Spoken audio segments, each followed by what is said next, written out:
this. I have to do a new promotion. It's a read, but it's going to be awesome because the name of this guy's place is Dick Moindale's Burgers, and one of the names of the burgers, as you can imagine, is a fun one. Well. I had heard a rumor that these folks might be aboard. We're going to have some fun with that read. We will. It'll be good. It'll be really good. All right. So if you missed practice today, and all of you did listening, but you didn't miss anything, it sucked. They didn't do anything. It was the day before we go to Jacksonville. I know you guys are about to be in scalding heat, and I'm going to make you wear full pads, and we're going to get it on because we have to have at least one hardcore rough and tumble practice before the start of the season, and this is going to be it kind of days. That's what today was. It was, I know you know that I know that you are going to go through hell tomorrow over in Jacksonville. So today, shorts, uppers, just kind of running around. I'm talking to you a lot about technique, way too much special teams, that kind of thing. Well, by we go to Jacksonville, you mean they go to Jacksonville. Yeah. We're staying here. We will have coverage, and we got boots on the ground. Corey and Aslan are going over there for the 2 days. Yeah, good. I hope they have a wonderful time. Got to be great standing out there. God, they'll bring all the action to us. It'll be fun. But we'll get to hear from them. And listen, if you're going to go and stand in godforsaken heat with no shade to be found anywhere, which is the case when they're over there in Jacksonville, then at least you're going to see a good one. You're going to see a good practice. So if you got to nearly die covering it, at least it's a good one that you're watching. Full pads. Yeah. It's about time. Yeah, it is about time. I'm big time ready for that. And I will say that, I thought, again, a lot about today was instruction and reminders about hand placement and footwork and angles and all that stuff. And it's important too. It's just not fun to watch if you're there to cover a practice. And that's fine. That's fine. I did have a well played, Life Spectator. That is correct. But I did have a opportunity to talk with a lot of people today in various realms of the program, if you will. They represent various things, and it was good. It was just a good conversational sort of day because you sure as hell weren't missing anything. And it was good to kind of vet with all that we see on a nightly basis online with people trying to get a sense of what's going to happen next with realignment. What you really come to find out is nobody knows. And I'm not just talking about here. Like, one of the things you notice is that the national voices, whether it be on television or radio or print journalism, social media, whatever you want to call it, nobody knows, but they are pretty easy to predict. It happens nightly that somehow FSU gets skewered for wanting to have their best interest in mind in trying to put themselves in a position moving forward to be on equal footing with those that they seek to compete against. And by voicing that, they have been the subject of a lot of pot shots, but it's weird. It's very selective.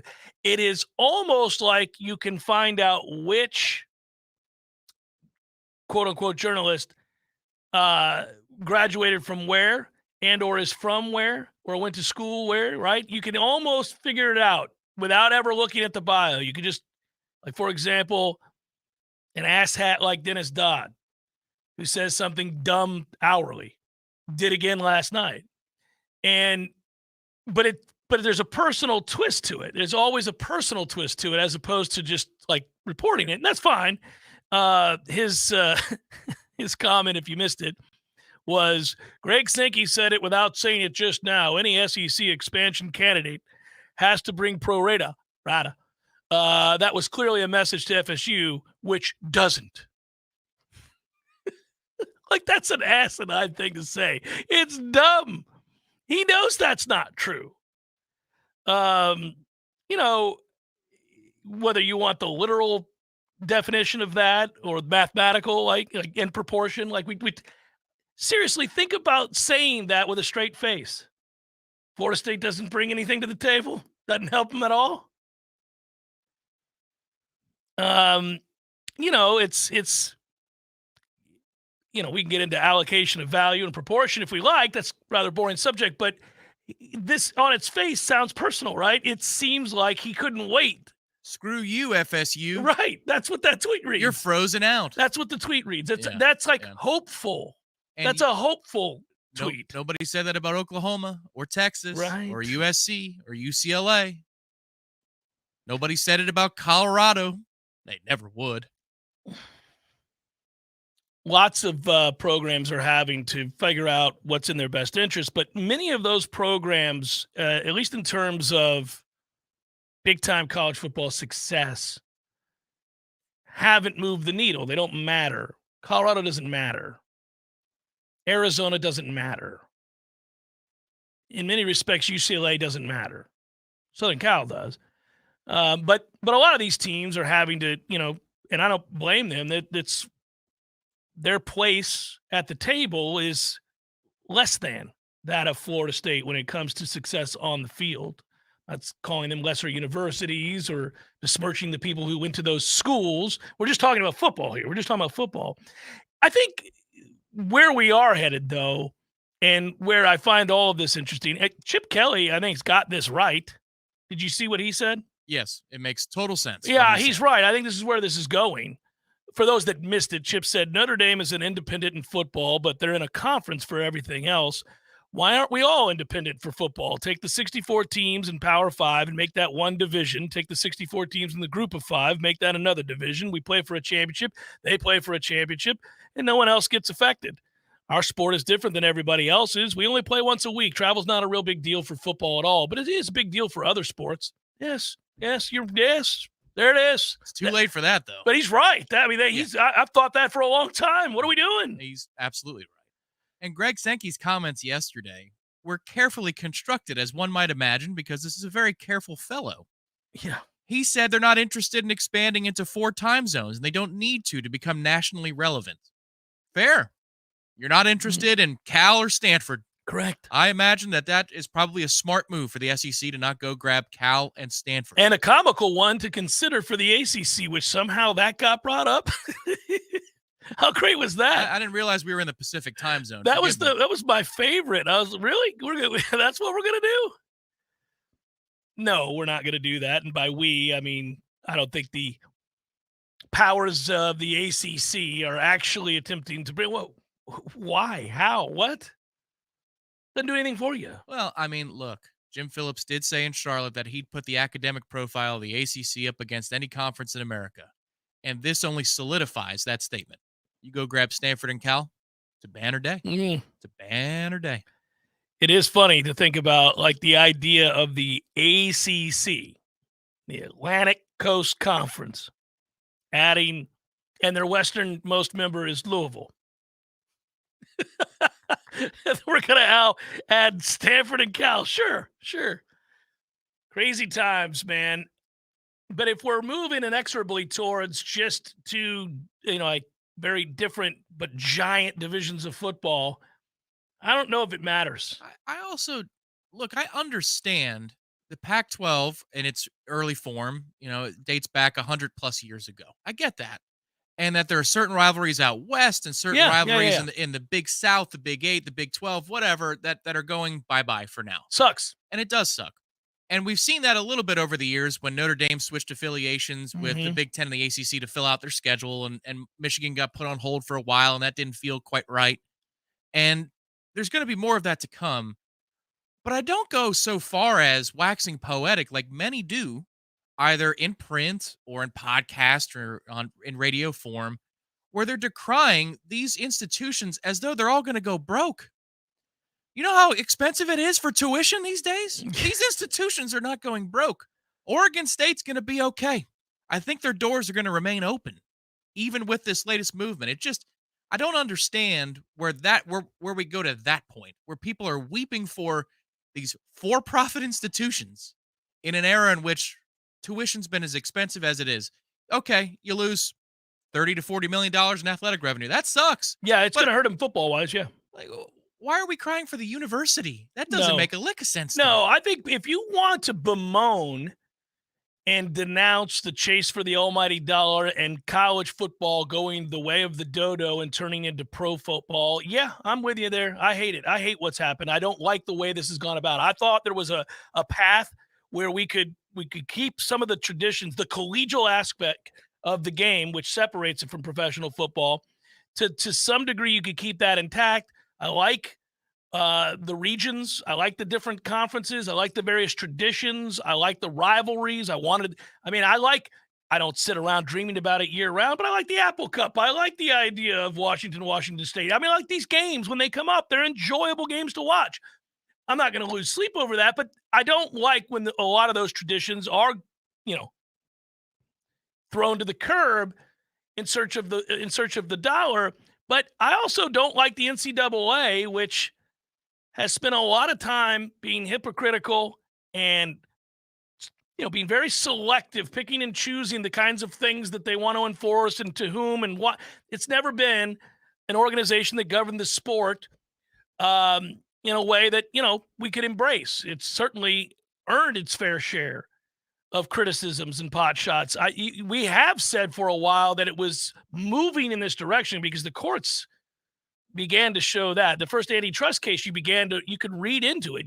If you literally read what was stated by the courts, then you realized we were on this path 30 years ago. Like, we were moving towards this day. What you wanted was for somebody somewhere or a large group of powerful people to vote on a czar of some sort to look out the best interests of college football.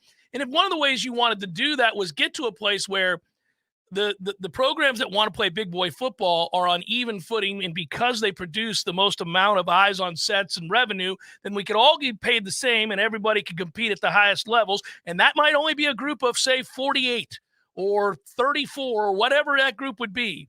And then you could say, okay, well, these guys are clearly separate. Look at what their investment is in the sport. And everybody else, that's not the same. That's fine. You're over here. Could have got out in front of this, but they never did. And now it is an unholy mess.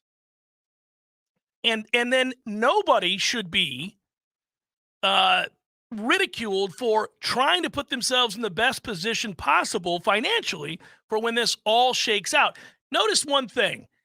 Every time a commissioner, whether it be the Big 12, whether it be the Pac-12, whether it be the SEC or the Big 10, seemingly almost every time one of them speaks publicly about realignment or about wanting to stand pat or not wanting to break up other conferences, within a week of them saying that, a major move is announced. Within a week. Like, Colorado says, no real interest in going anywhere. Within a week, they're gone. And they're gone. Big 10 have no interest. Oh, Pac-12 struggling? Yeah, we'll take Washington and Oregon. We had no interest. But, hey, what are we going to do? It's not our fault. None of them. Yeah, that's who bemoan this stand pat. That's something that you don't read or hear often is what choice do they have? Florida State's not alone.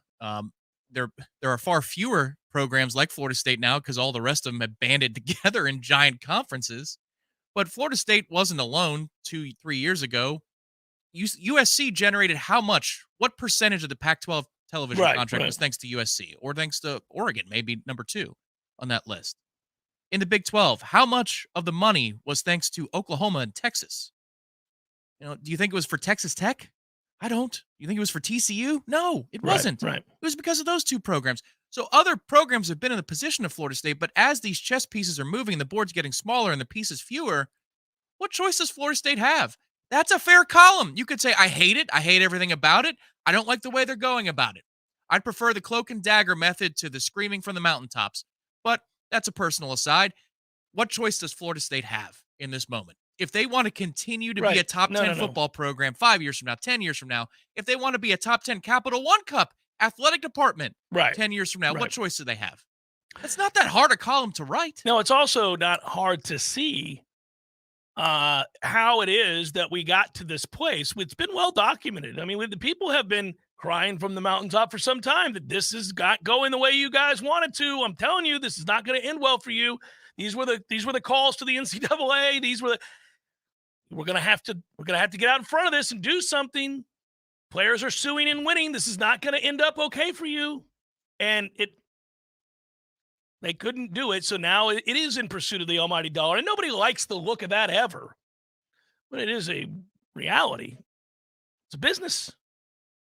And there's no getting around. Now, how many times do you think those that have ridiculed teams that or programs that want out from under their current set of circumstances in order to compete with the Joneses financially, how many times do you think they would then write, fast forward 4 years from now, when said program is struggling to go 6-6 because they don't have the capital to keep up with the facilities arms race and the coaches' salaries?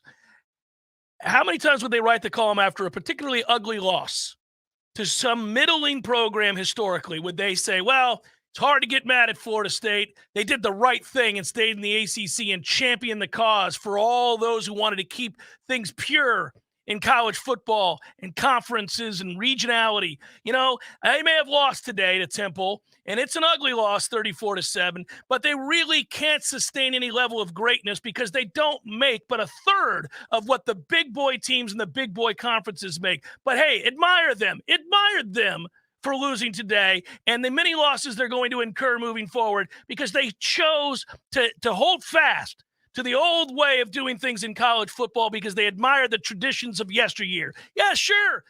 I mean, it's a tough loss, and maybe they need to think about making a coaching change. But again, who are they going to hire when they make that coaching change? They got $50 to their name. Nobody's going to write that column, ever. So they're all hypocrites. They would laugh and scoff and ridicule and document every second of that ass kicking. It's the time as a flat circle for the Bowden situation. Boy, Florida State sucks. They're awful. How dare Florida State? How dare you say you want to make a change at the top? It's the same thing. Just 15 years later. It does. It's funny, though. I mean, type that out if you're a columnist, if you write that, and type that out and see how you sound. Think about that. Florida State starts losing, and Pat Forty and everybody else who has a voice is going to make sure you know about it. The coddling continues. Oh, right, there it is. And he's going to, and certainly I get the reference. I don't know how many other people did, but yeah, that's what's going to be documented and written about.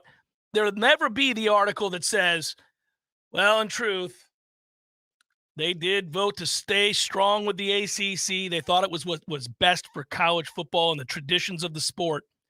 And we certainly admired it at the time. But in retrospect, might they have been better off taking the money and going somewhere else in order to compete at the highest levels? Oh, sure. No, a little late, guys. And much like Miami before them, now they are just a helmet.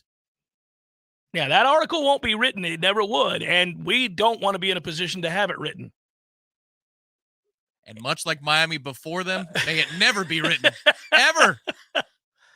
It's, the fiduciary responsibility to get Florida State in the best possible position is exactly right. Referenced numerous times by the administration. It is right. And you can do that, and you can absolutely hate what's happening to college football. And I do. But I also want Florida State to get with the getting. Now you can also announce something in the next 5.5 days if you're going to do all this stuff, these histrionics from August 1st to present. And basically, it's been quiet the last few days. So in about a 4-day span, there's a whole lot of talking going on. We got about 5.5have days. Even if you're telling me that you're going to 2027 in 2020. Yeah. Oh, well. Ooh. Yeah. That'd be a tough one. I might need to go take a walk after that announcement. Yeah. Even if it's 2025. If you're saying, hey, we've got all these great things coming next year. We've got a road trip to Dublin. We're playing Notre Dame in South Bend. Might be the final time we play them there, unless it's a playoff game. We've got Mike Norvell's former Memphis Tigers coming to town. We've got a lot of things coming up. We want to start clean in 2025. Okay, that's fine, but can we do that in the next 5.5 days? Because expectations have been set now, guys and gals. Yeah, I don't mind. Well, it's nuanced. Yeah, we can fully vet it again. Jeff Cameron Show 93.3 Real Talk Radio, Warchant TV. Hello, Leon County. Let's get ready to win with Ken. I'm Ken Preston. I want to be your next Leon County property appraiser. I'm driven, committed, experienced, and a dedicated community servant. I'm ready to put my experience as a former property appraiser to work to help make a difference for the people of Leon County. Let's go to work. Vote for me. Ken Preston for Leon County Property Appraiser 2024. Win with Ken. A political advertisement by Ken Preston for Leon County Property Appraiser. Hey, no fans, our partner ISF Inc. is a national management and IT consulting firm located right here in Tallahassee, Florida, solving the future for state governments through strategy, process, and technology. As a trusted advisor for state governments, ISF knows the importance of defining a clear and detailed strategy. Our friends at ISF can help your organization create a strategy that sets you on a path to success. ISF, your vision plus our expertise brings your brilliant ideas to life. Visit ISF.com to learn more. ISF, solving the future. I'm Robert, and I'm a general pest technician at Paul's Termite and Pest Control. I have a fantastic job working for an amazing company. Every day, I take great satisfaction in knowing the work I do helps protect the health of the customers I'm honored to serve and their pets too. Many are now my friends. Paul's is a local North Florida-based company, and they are constantly teaching all of us techs about the ever-changing needs of our unique part of the world. I'm Jay, and having the privilege to work with people like Robert and all of our employees is truly an honor. There is no doubt that the staff of Paul's Termite and Pest Control is the best in our industry. All of our people are local, and local really does mean something. We're North Floridians. Our kids go to school here. We shop here. We build relationships here, and we honor our commitments. To all of our customers, thanks for trusting us to protect your family, pets, and home. For the elimination of termites, any other pests, and a greener lawn too, call Paul's. We'll get them all. If you've been considering getting a new hot tub or upgrading your existing hot tub, now's the absolute best time to do it. Hot Spring Spas has the jets on full blast, and the prices right now have never been hotter. You can find huge savings at Pinch a Penny Pools and Spas, and we mean huge. For a limited time, you can get up to $5,000 off in instant discounts and rebates, plus 60 months no interest financing for qualified buyers. You heard that right, $5,000 in discounts. And that's not all. When you buy a hot spring spa from Pinch a Penny Pools and Spas, you'll get a free consultation to determine the best placement in your yard for installation, a free accessory of your choice, and install can be completed in just a matter of days. It's the most aggressive rebate program that's ever been available to buyers from Hot Spring Spas. So stop by Pinch a Penny Pools and Spas on Greer Road today to check out their 12,000 square foot showroom with over 50 hot tubs on site. If you're ready to relax, Pinch a Penny Pools and Spas is ready to show you how. Attention radio listeners, this is a Foodies Takeout and Delivery new restaurant alert. Now available for takeout and delivery from foodiestakeout.com. The Hawthorne Bistro, Jerry's Love on a Plate, Coach's Pizza, Munchie's Pizza, Red Eye Coffee, Lofty Pursuits, OG Subs, Dave's Pizza Garage, Sakura Sushi, and many more. Find a complete list of locally owned restaurants offering takeout and delivery at foodiestakeout.com. That's foodiestakeout.com. Don't just shop local, order local. We all want more energy, more strength, more results. Well, welcome to Orange Theory Fitness as you take a step towards feeling more alive today. Backed by science, Orange Theory's heart rate monitored workout is scientifically designed to keep heart rates in a target zone, spiking metabolism and increasing energy. Orange Theory Fitness is a one-of-a-kind group personal training workout resulting in more energy, visible toning, and extra calorie burn for up to 36 hours. Experience a more vibrant life today with Orange Theory Fitness. To find out more, go to orangetheoryfitness.com. Welcome back to the Jeff Cameron Show, sponsored by Legendary Home Loans, a mortgage experience designed around speed, simplicity, and customer service.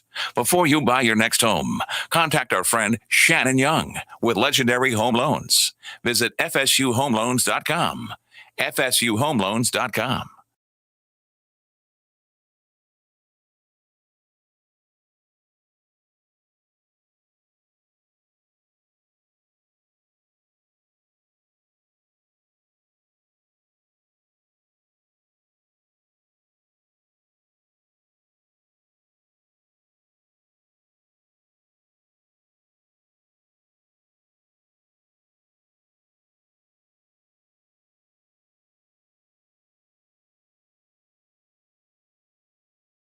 This over in Jacksonville, our own Aslan Hajvendi and Corey Clark will be there, and I look forward to their reaction because it is full pads tomorrow, and I imagined also, as I said before, that when you dial it back like they did today, that must mean it's in, it is on the cusp of being something much more difficult. And I think the Friday practice will not be as difficult because Sunday's the scrimmage. But when I say over the next 3 to 4 days, things will get interesting. They've got a full-blown, and I got to be careful how I talk about it, they've got a full-blown battle for some spots on this offensive line. The spot they don't have a battle for is at center. But outside of that, I think that there's a lot of movement still to be had and a lot of competition left to play out. I mean, if tomorrow the LSU game kicked off, Florida State's tackles would be Bless Harris and Jeremiah Byers. So we've got it'll be interesting to see. Now, I'm not saying that's a bad thing, but I'm not saying that's a finished thing either. So the rest of this camp, that and really when you get into these more physical practices like tomorrow and then like the scrimmage that we can't see on Sunday, then you're going to really get some results there that will begin to tell the story of the starting five up front against LSU. Interesting, too. This was in yesterday's observations on warchant.com. We always release observations each day, so join the website. But Darius Washington has a bit of a pulse in this battle. He does at guard, I think, because he's played well when he's gotten the opportunity. Yep. I suspect, and I don't know this, just an opinion, I suspect if for some reason Maurice went down, and knock on wood he does not, he's your consistent day in, day out center. But if for some reason he had to miss time, I think Washington would probably get the start at center. I think so too. And if that was the case, and let's say that did happen, then we really got to work on cultivating options at center a little quicker. That's one of the drawbacks, I think, to this offseason, because I'll root it in something that Alex Atkins said before practice started, so that way we're not in trouble. Mm-hmm. He was asked about Casey Roddick. Actually, I didn't ask that. Kurt from the Osceola did. And then I asked a follow-up. And he said that Maurice is basically your starter. Like, you put that pretty much in ink.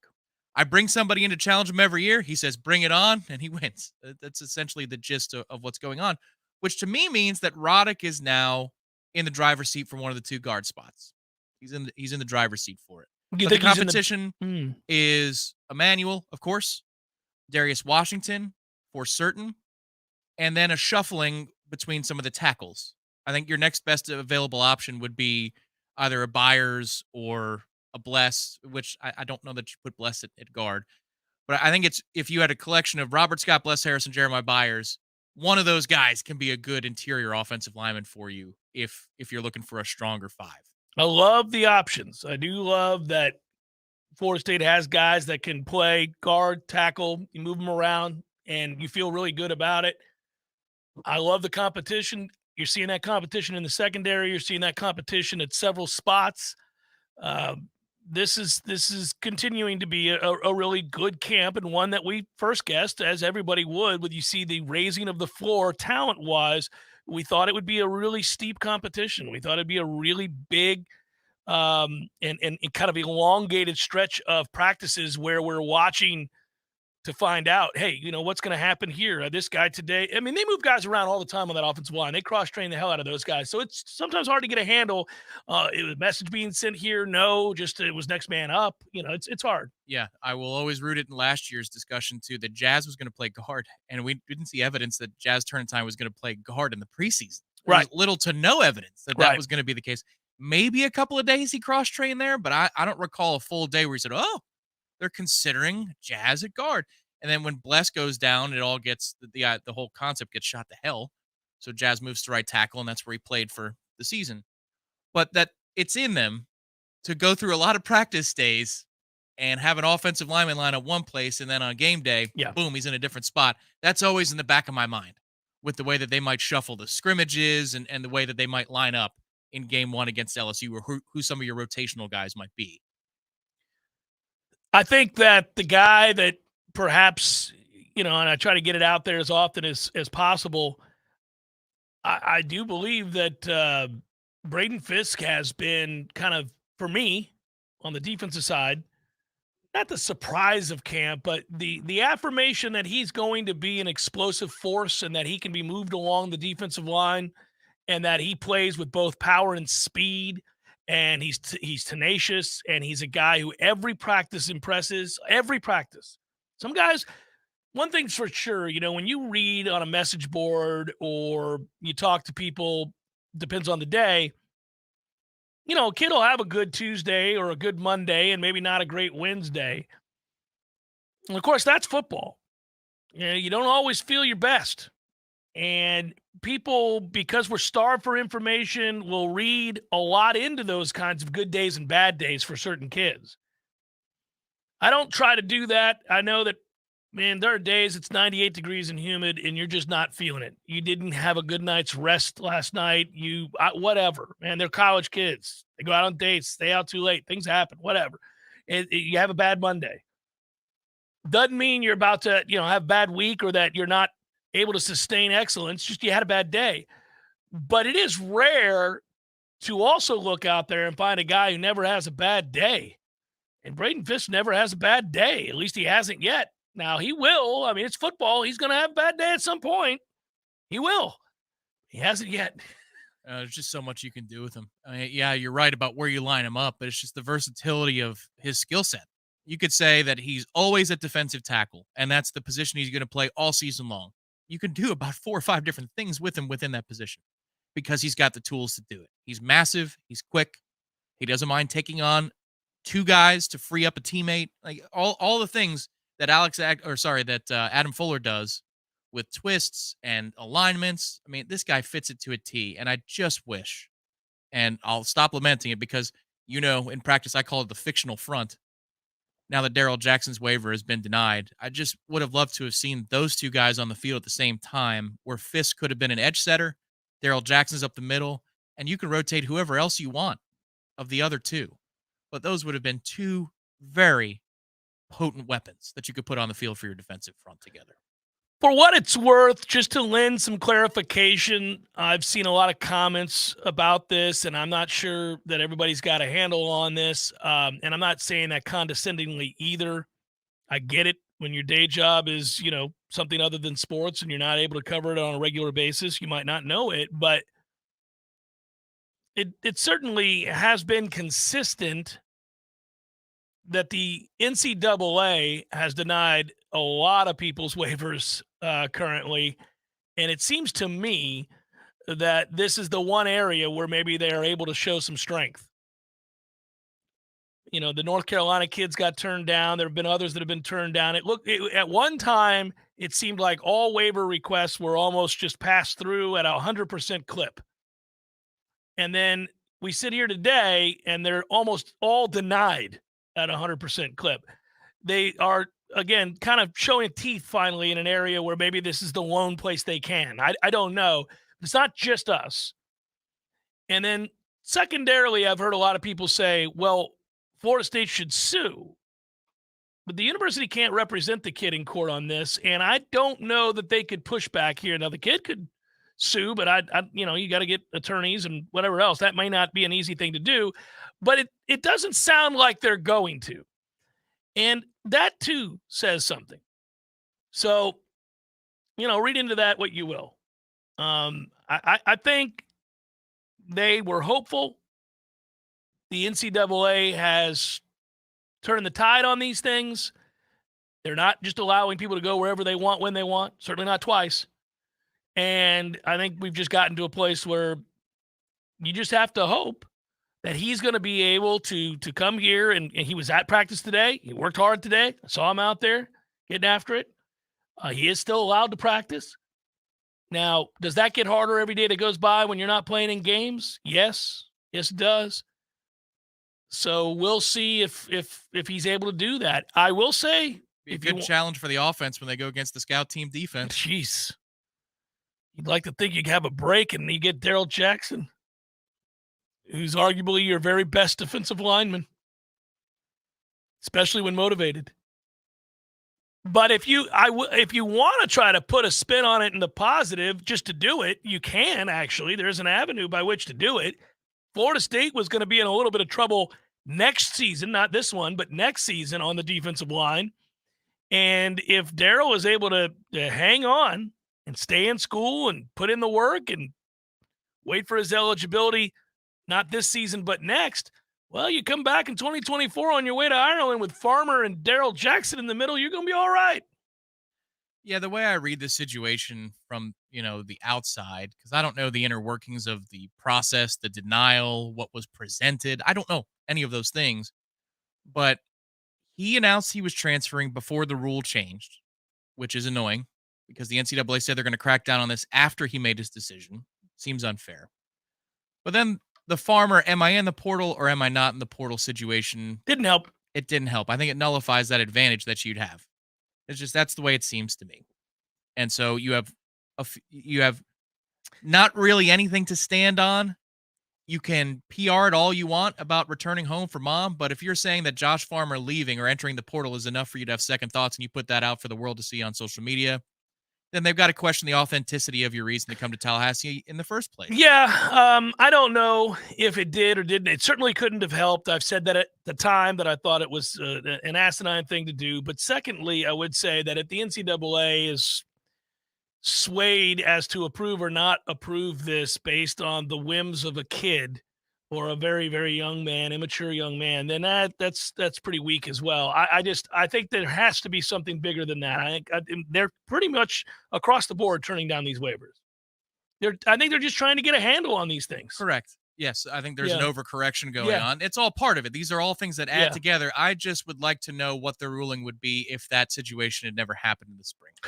Yeah, I think there's a much better chance. It could not have helped. Don't know that he would have got it, though. I will say that. Don't know he would have got it either way. I'll throw the other side out there. Not sure. It seems now like they are overcorrecting, that they are, in fact, kind of, we're just going to blanket stamp this a no. Really? Just no? Just no. Try again. Okay, here's another no for you. Because that's, I heard yesterday people say, oh, appeal it again. I've already appealed it. It's been appealed. This is more than once. I don't think Coach would have brought it to the dais. Although I found it interesting that he left like a 1% hope out there.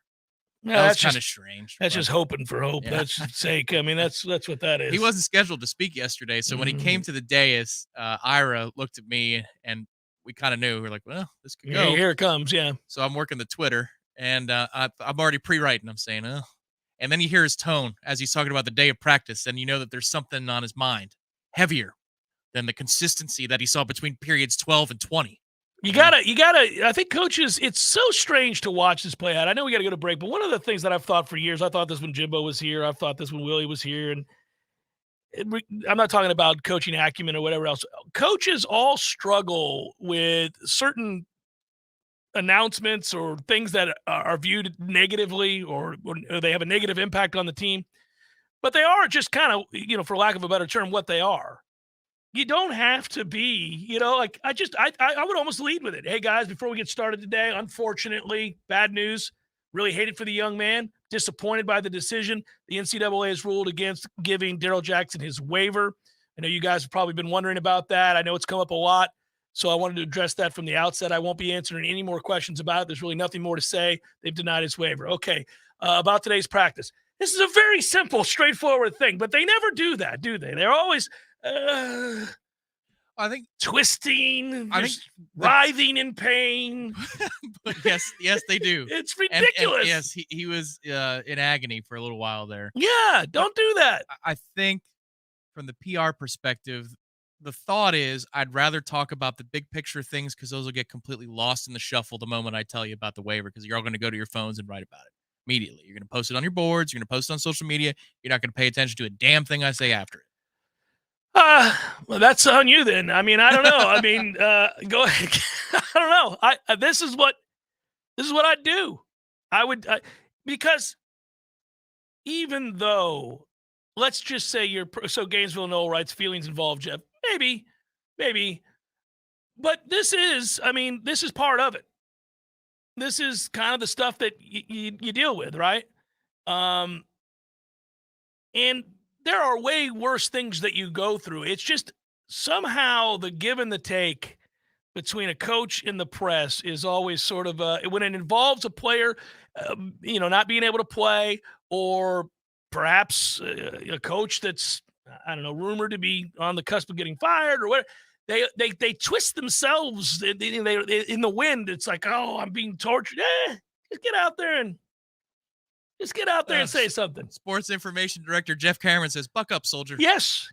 There would be times that if a kid didn't go to class and we had to suspend him, I would just say, maybe not everything that happened, Larry Smith isn't going to play this Saturday. That is a coach's decision. Larry violated a team rule. He won't play Saturday. I'm not answering questions on it. Next. We're done here. Larry Smith's not playing is all you can write. You don't have to, I just, and don't do that. Sometimes. With the things with which we do. The Jeff Cameron Show, 93.3 Real Talk Radio, Warchant TV.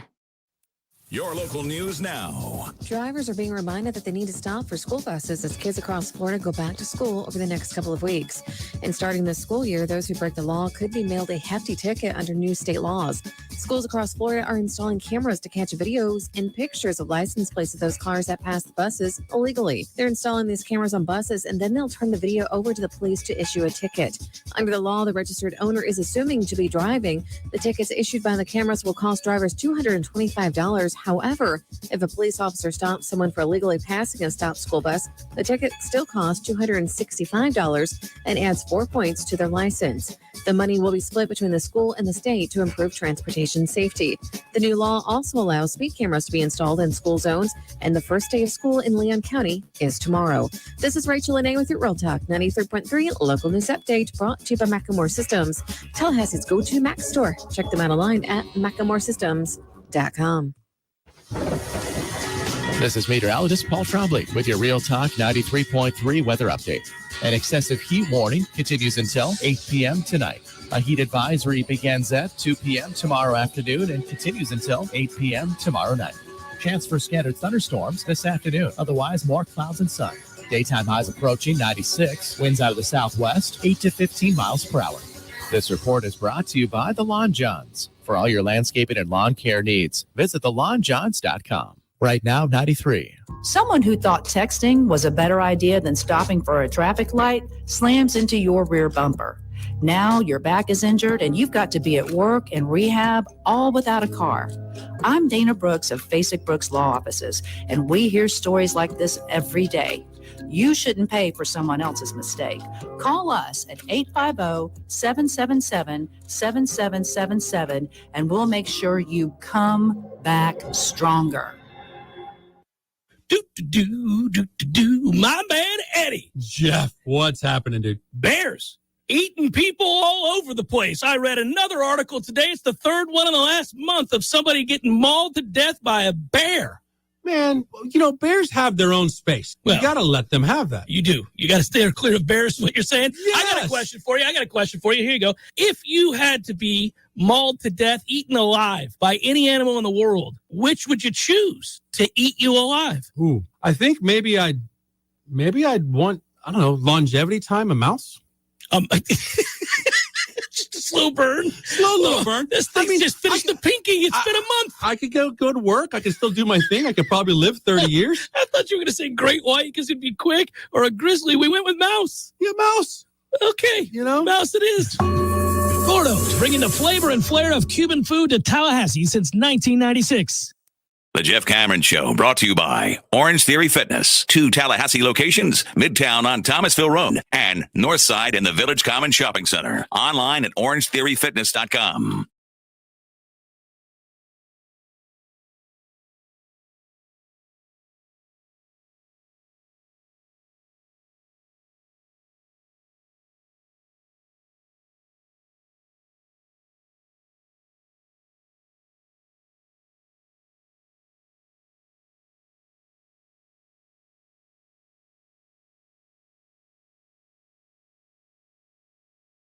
So I just want your reaction. Ira and I talked about this yesterday, so did Corey, on Seminole Headlines. But when you saw that the Orioles announcer, Kevin Brown, had been suspended, and they had, like, most of the, whether it was you were watching on Instagram or YouTube or Twitter or wherever you were, they had the piece that he was suspended for. Like, they had the video.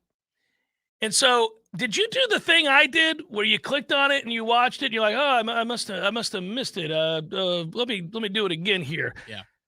You know how many times I watched that thing? I was accusing myself of being old. More than the Tom Brenneman video? So I watched it, and then I was like, okay, I must not have been paying close attention here. Let me turn down the TV. Let's hear this again. What did he say? And I watched again. I was like, no, okay. Is this one of those things where we're not allowed to say midget anymore? What's happening here? So then I thought, okay, let me press, here we go. I'm watching. No, hon, can you come watch this thing? Am I missing this guy, like, throw down with a racial slur? Like, did something happen here? And she's like, what? I go, this guy, he just got suspended by the Orioles. Watch this video. Tell me what's happening. She watches it.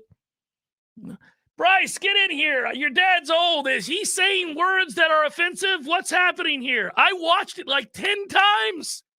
And then I realized that the reason they suspended him was because he pointed out that Baltimore has won as many games at Tropicana Field in 2023 as they did the last 3 years combined.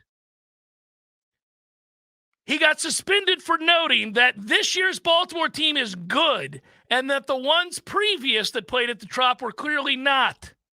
That, in essence, is what he got suspended for pointing out that this year's team, good, has beaten up on the Rays in the Trop. Last year's team didn't, and the one before it and the one before it.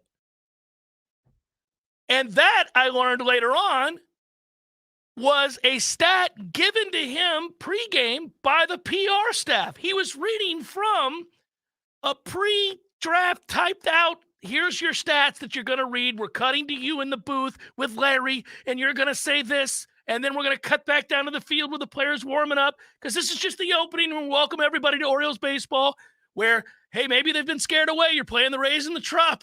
Hadn't been friendly in recent memory, but not this year. This year, you're kicking their ass. Let's celebrate it. Here's a stat that really showcases what we want you to do. And then he does it, and he gets suspended. And I'm reminded that Peter Angelos still owns that team. And Peter Angelos has been an ass for a very, very, very, very, a cheap ass at that, for a very, very, very, very long time. To the point, lest we forget, he fired John Miller. John Miller used to be the Baltimore Orioles play-by-play man. John Miller, he of the perfect radio baseball voice Miller family, got fired from that job because he said something about the Orioles being on a 4-game losing streak. Peter, when your payroll is $50, your team's going to lose a bunch of games. Are we to pretend it's not happening? The announcer is going to say, welcome into Baltimore, Camden Yards tonight. O's hoping to break a losing streak of 7 games as they take on Texas. Fire him. What? You dumbass? That's nuts. So I'm happy to see that the guy here, Kevin Brown, who I didn't know, seems good enough at his job. Apparently, he's beloved. If you read all the reports that came out afterwards and the many stories that have been written, he is absolutely well thought of in the industry by other announcers, but also in people in baseball say he knows his stuff and he's great at what he does. What are we doing? So I saw the SNY broadcast, and our guy Gary Cohen doesn't miss very much. He got it right, apparently. He did well. He made Keith Hernandez nervous, which was funny because as he's starting to rant, they have the camera in the booth. Yeah, and Keith moves his chair. He goes. He moves his no, he's like, I don't want to be part of this. I don't want to be part of this. He points at the camera and he goes, listen, you cloaked yourselves in shame when you fired John Miller, and you're doing it again. Oh, he brought up John Miller just like I did. Yeah, he pointed into the camera and he said it. Yeah. And Keith sees it on the screen. He's, ooh, I'm just trying to get the hell out of here. Keith's like, I like my cats. I don't want to get fired. Right. This is ridiculous. But yeah, there's no explanation for it. There's no good explanation. So you did what I did, though. You watched it several times and thought, what am I missing? I thought, like, you weren't allowed to call Tropicana Field the Trop or something. I was like, is that a term that I don't know? Like, that's a homophobic term? Like, what's happening? Why? What did he say? He said it was humid outside. Oh, is that a code? Like, what? I didn't know what was going on. I thought I was just completely oblivious to something obvious to somebody who's 20 or 30. Because it happens sometimes these days. You're getting to that age now. Sure. It'll happen. My kids will tell me something, and they'll say it's this or that, and I'll go, I don't even know what you're saying words, but I don't know how these are applying. What does this even mean? What does that mean? What does yeet mean? Yeah. Son. Yeet was a thing. Yeet was a thing. It's not a thing anymore, but people said yeet for some time. And it wasn't offensive, but yeah. Which is funny because in middle school we would say yut, and I don't know what it meant. Nobody ever knew. You know, a kid word that has come back, and I think it's probably run its course yet again, but it was popular when I was in school. Players in the locker room would call each other jits. And yeah, that does not sound good at all. No, it's not a bad word. It's just it's a derogatory like phrase to call a kid, like you little punk or something.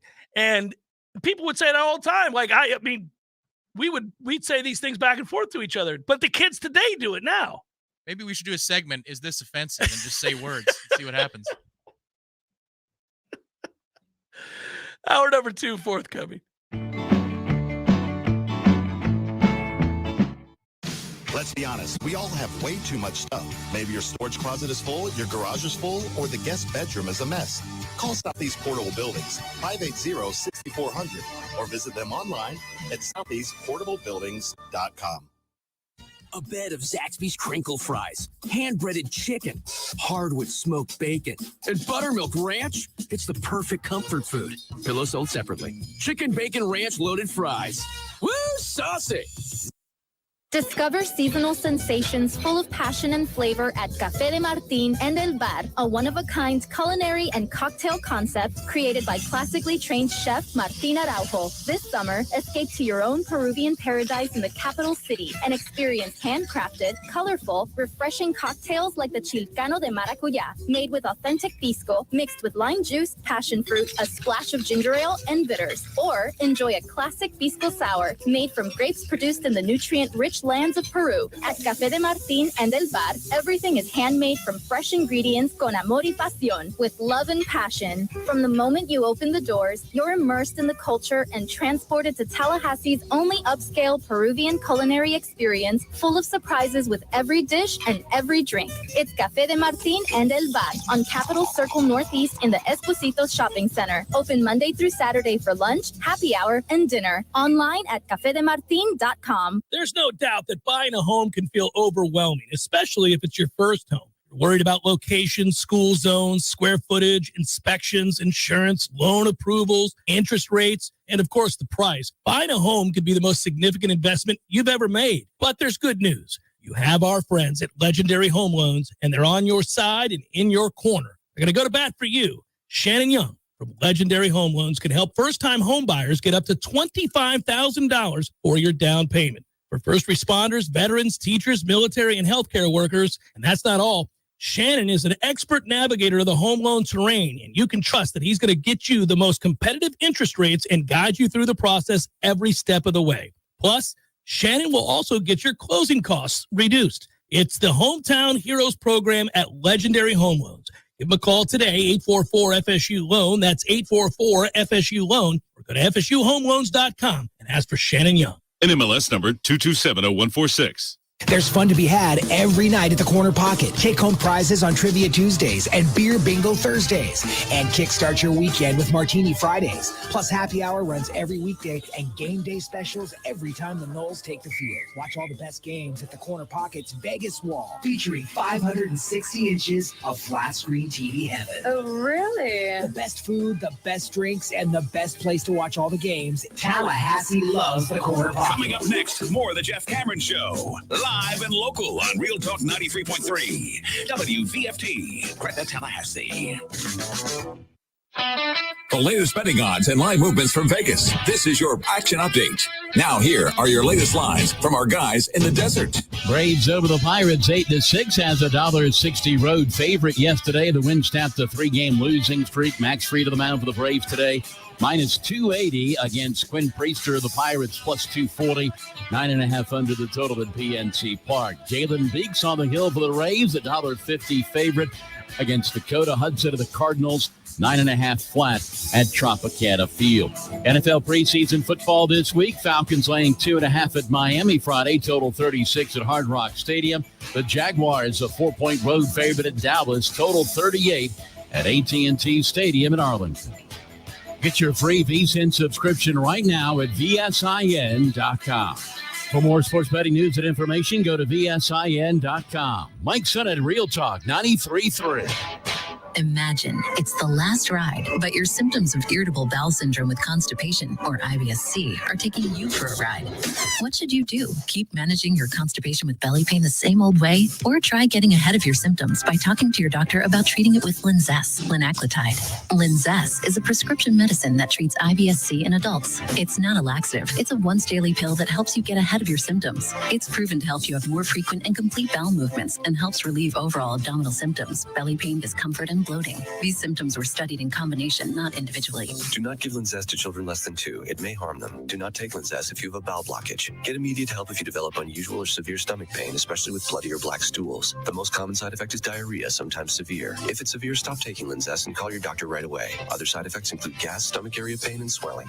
Imagine, what could relief from IBS-C mean for you? Talk to your doctor and say yes to Linzess. Learn more at linzess.com or call 1-800-LINZESS. Your friendly neighborhood bar and grill just got a whole lot closer to home. You can now order delicious Smitty's Tap House and Grill for delivery directly to your doorstep. Just visit Smitty'sTapHouse.com, click the Order Online button, and choose pickup or delivery. Enjoy Smitty's famous handmade pretzel with beer cheese, juicy pub burger, or even the amazing schnitzel sandwich, delivered fresh right to your doorstep. Support local and order online today for takeout or delivery at Smitty'sTapHouse.com, where everybody knows his name. If you've been considering getting a new hot tub or upgrading your existing hot tub, now's the absolute best time to do it. Hot Spring Spas has the jets on full blast, and the prices right now have never been hotter. You can find huge savings at Pinch a Penny Pools and Spas, and we mean huge. For a limited time, you can get up to $5,000 off in instant discounts and rebates, plus 60 months no interest financing for qualified buyers. You heard that right, $5,000 in discounts. And that's not all. When you buy a hot spring spa from Pinch a Penny Pools and Spas, you'll get a free consultation to determine the best placement in your yard for installation, a free accessory of your choice, and install can be completed in just a matter of days. It's the most aggressive rebate program that's ever been available to buyers from Hot Spring Spas. So stop by Pinch a Penny Pools and Spas on Greer Road today to check out their 12,000 square foot showroom with over 50 hot tubs on site. If you're ready to relax, Pinch a Penny Pools and Spas is ready to show you how. We all want more energy, more strength, more results. Well, welcome to Orange Theory Fitness as you take a step towards feeling more alive today. Backed by science, Orange Theory's heart rate monitored workout is scientifically designed to keep heart rates in a target zone, spiking metabolism and increasing energy. Orange Theory Fitness is a one-of-a-kind group personal training workout resulting in more energy, visible toning, and extra calorie burn for up to 36 hours. Experience a more vibrant life today with Orange Theory Fitness. To find out more, go to orangetheoryfitness.com.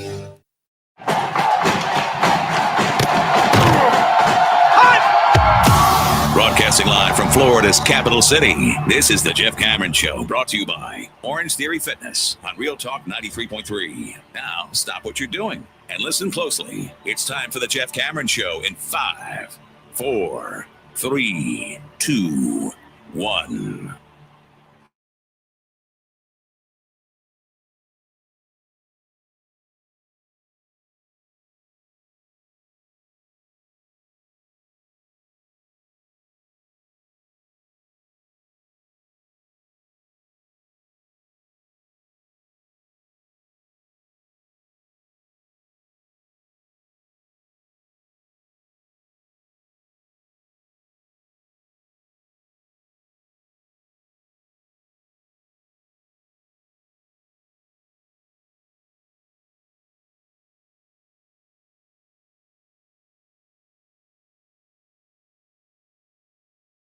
Join warchant.com. I'll let you do it, buddy. Go ahead and lay it out there. Let me count the ways. Yeah. Do you like saving money? You do? I Good. do. Most people do, yeah. Garnet and Gold, 10% discount on every single purchase you make as a Warchant.com member. When you sign up, there's a code that you can find on our website, and that code will give you the green light the whole way through. And once a month, you get 25% off at Garnet and Gold on select merchandise. Last month, it was the Vault. This month, to be determined. I'm not sure what it is yet. We've not gotten word. But we'll get a Very Warchant excited days. about this. It's an awesome thing. We're getting towards the 10th, so I'm sure we're going to get that email soon. It's the 10th, dude. It's the 10th, dude. Rent's due. Oh, yeah. As he swirls his Kahlua. Yeah. And then beyond that, of course, right. things like Ask Warchant Anything. We've got a show tonight. The panel is Ira, myself, and Matt Lasser tonight. We'll answer any of your questions, but it's only for Warchant.com members. We're going to do chats in the same style. Corey Clark is going to be doing that next week, where you can ask Corey anything. Yeah. All these little things, they add up over time, and especially the number one thing, if you're looking at it and you're saying, I don't know if I can afford this $10 a month for the On3 Warchant.com membership. $10. Well, by the time you go Christmas shopping for the Knowles in your family at Garnet and Gold, it's all going to pay for itself. I don't think it's a question of affording it. And that's before you get one word of excellence behind the paywall. Shake your cushions. Let's go. Shake up them cushions. See, I get to do the pleasant thing, and then you get to be the debt collector. Yeah, let's go. Shake those cushions. Travis writes, is Julian Armella just not ready yet? He's not as good as the starters. He doesn't project to start, in my opinion. I don't think he's ready, Travis, bluntly. I don't think he is. He's not bad. When I watch him, I don't go, man, this kid's a bust. Offensive line's tough. It's kind of, when you think about it, really a grown-ass man's job. You don't see a lot of young kids starting on the offensive line unless they're freaks of nature. They do exist. It does happen. But, typically you would like to wait it out and get a kid in there starting his junior season and senior year. They put that man weight on them. They've gotten a lot stronger and bigger, and they've been able to develop at a normal pace.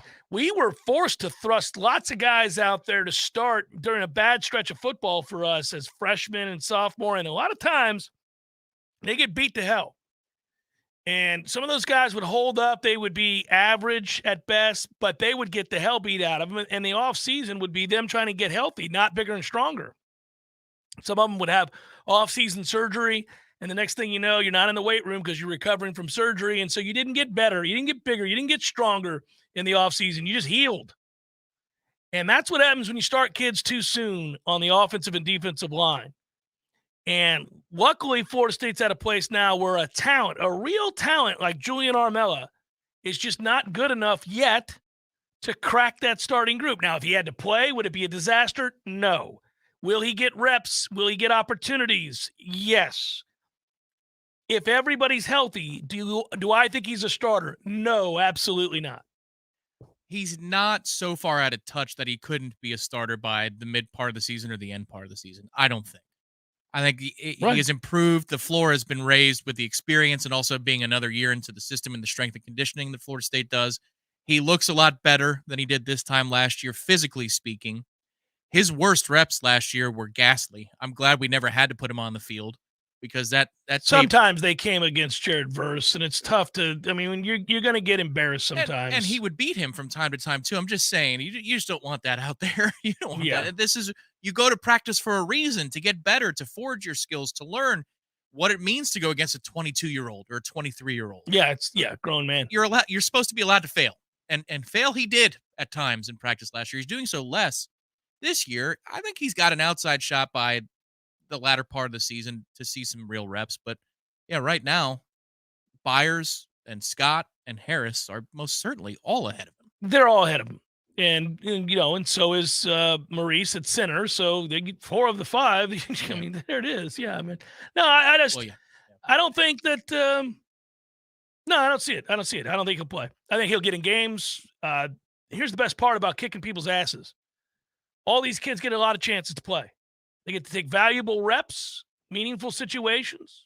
That might be, let's say, a 17-point game in the third quarter, and you feel comfortable throwing him out there for this drive.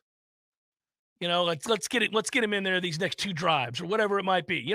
There's going to be a lot of guys like that this year, and they're going to have a lot of opportunities. interesting. We got asked a question about Robert Scott. I said earlier in the show, so I'll revisit this, that if the game was played tomorrow, my opinion is that Byers and Harris would be your starting tackles, offensive tackles, and not Robert Scott. Now, Robert Scott, as said by the head coach, so I'm not telling you something, I'm not speaking out of school, is basically kind of being brought along with a certain timeline in mind, and that's fine. You don't want to rush him back. He's played a ton of football. That's quote unquote. He's been very, very good. You know that if he's in shape and healthy, he's going to be able to contribute and help you out, maybe even as a starter. But I would also say this: if I take the view as a player, unfortunately, eventually I did get hurt in college, but in high school I never really did. And I always felt bad for people who got hurt because coaches can tell you all the time, oh, well, you can't lose your job to injury. Nonsense. You can definitely 100% lose your job to injuries. It happens all the time in every sport, everywhere. And if you miss a sustained period of time due to a serious injury and you have to, like, let's say you're Robert Scott and you miss all of the spring and you're having to recover on a certain timeline, it's not your fault, but it is time that you're missing. And during that time, somebody else is filling that job. And if they're filling that job at a high level, it's going to be damn difficult for you to get back in there and win it back. And every day, Tom, that goes by, I think he's in trouble from a player standpoint of getting back out there as a starter, at least at tackle. I just think every day that goes by, he is. If I were sitting there watching what I've watched in practice every day since they've started, except for the one Saturday, if I were him, I'd think, I need to get out there. I need to get out there and soon. Well, because he's not going to get that job. I would think that, you don't need to manage him by the midpoint of camp if you're going to start him against LSU. Now, he's being managed right now. Mike Norvell has been on the record saying he's full participant, he's managed, and he's ahead of schedule. Those are the three things he's saying. And he's also said the fourth thing, which I think is a great clue for everybody out there. He's played a lot of football. That means that they're going to be very careful with Robert Scott. They should be very careful, yeah. I think that there's a point of no return if you're going to be ready to go against LSU, and we'll see how they manage that. We won't be able to discuss that.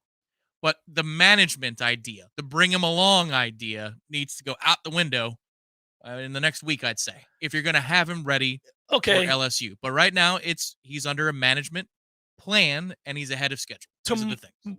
Yeah. Well, those are the words that were used. That's correct. If you miss tomorrow's practice, which we think is going to be a humdinger, that this is going to be the coaches letting them get after it. You got to have some hard practices. You got to have some knockdown, drag out, full on contact, let it fly, let's go. I think that's going to happen tomorrow. We'll see. Corey and Aslan will be there to report for us. That's good. They have a scrimmage Sunday. By definition, that's a game-like scenario.